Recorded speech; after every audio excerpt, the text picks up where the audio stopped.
Welcome back to the Boardroom, board members. This is your chatty chairwoman. I hope you're having a great day. Thank you for stopping by when you have a break and you wanted to catch up on the latest in reality TV or see some more photos from BravoCon.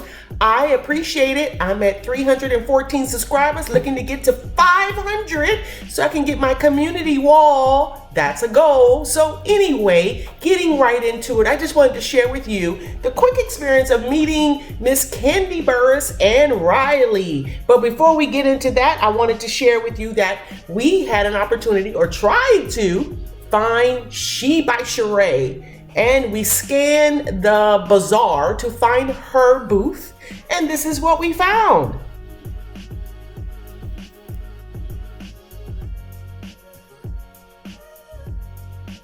Now, She by Sheree, the logo is beautiful.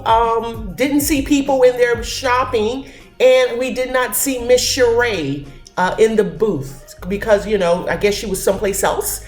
But we didn't see her in the booth, but I wanted to capture it just so I can say I tried to check it out. And also we saw in the main area, the Real Housewives of Miami. They were doing a panel discussion.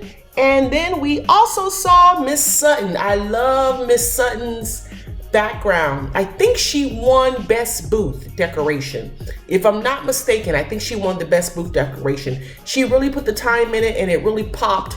And it was so Sutton, you know what I mean? So Southern. So it was very fitting for her to have that. But we decided, instead of going to another panel, that another must-see, especially since I dragged my daughter with me. You know, we do an annual trip every year, her and I. Another must-see was Kandi and Riley. So we waited in line to see Kandi and Riley. It was about an hour. But before us, the photo op was Gizelle and Robin, and we were too late. They cut the line, so we could not get in to see Gizelle and Robin. So we were next in line to see Kandi and Riley. So we waited about an hour to see Kandi and Riley, and she comes in, they come in, people are excited.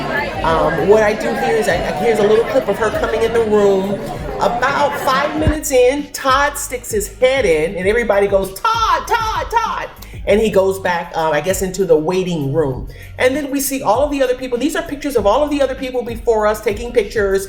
But the game changer of the day were the two women who wore the shirts that say, I'm worldwide. So Kandi and Riley really loved those shirts. Their reaction was great in terms of seeing these women go out of their way to produce these shirts and then make sure they get a picture with Kandi.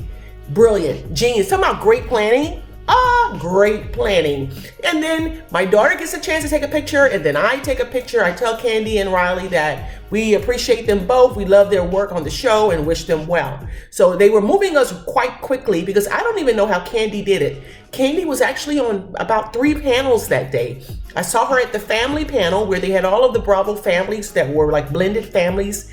There was a panel discussion. She was also doing a display panel like the Real Housewives of Miami I just showed you, with Kenya and Drew. And then she also did another panel. I can't remember what it was about, but she was all over the place. So I'm assuming by the time she got to us, she was exhausted. Kudos to them for doing this. As a matter of fact, on Watch What Happens Live with Gizelle and Dr. Simone, Andy posed the question, should BravoCon be 2023 or 2024? Simone said it should be every year. Gizelle said it should be every 2 years. And I can understand because I'm sure they're exhausted by the time it is over. I was exhausted and I didn't have to speak, present, dress up or anything, but it was well worth it. Only thing about it is if they do it every 2 years, they might lose the momentum or people might build up to it. And I think if they do it every 2 years, it's going to get increasingly more expensive. Go to my Kenya Moore video and you'll see the breakdown of the cost. Someone was nice enough to do a spreadsheet. But yeah, if they do it every 2 years, it's going to get quite expensive. And you might price people out of actually going. So that's the downside. But if it's every year, then their costs will be more controlled, right? Because they'll get better pricing from the vendors, from the hall, etc. but every 2 years it might become more expensive, of course. Anyway, just wanted to share that with you. Thank you so much for stopping by. Don't forget, I'm trying to get to 500 subscribers. So hit the like and subscribe button before you exit. Like I always say, what's harder than getting a contract for my business? Getting someone to hit the subscribe button. Come on, guys. Thank you so much. Have a great day. Bye-bye.